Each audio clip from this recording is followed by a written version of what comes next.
ওই কাকু খাওয়া দাওয়া করলাম, কপি খাইলাম। আমি তো কইলাম আমার লয়ে যাও না। আমি আসলে জানি যাই, হ্যাঁ আমার গাড়ির সাথে নিয়ে যাই। আমি আজকে জলদঙ্গ রেস্টুরেন্টে আয় পড়ছি আমার গাড়ি নিয়ে। গাড়িটা চাপের ভিতরে গেলাম, কপি পিজ্জা খেলাম, আগা গেলাম, খাই আয় পড়ছি। তোমার লয়ে যায় না সমস্যা নেই। আমি যাইতাম ভাবলাম আজকে। আজকেই হ্যাঁ লও যায় সমস্যা কি? না যাইতাম না, যাই বাড়িতে যাই। না না তিলা আয়ো তুমি যাই, আয়ো যাই। না না যাইতাম না, আরেকবার আরেকবার।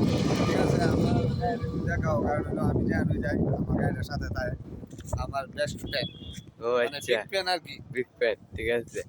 তো যাও নাকি হ্যাঁ যাই, আরেকদিন দেওয়া হইব। আরেকদিন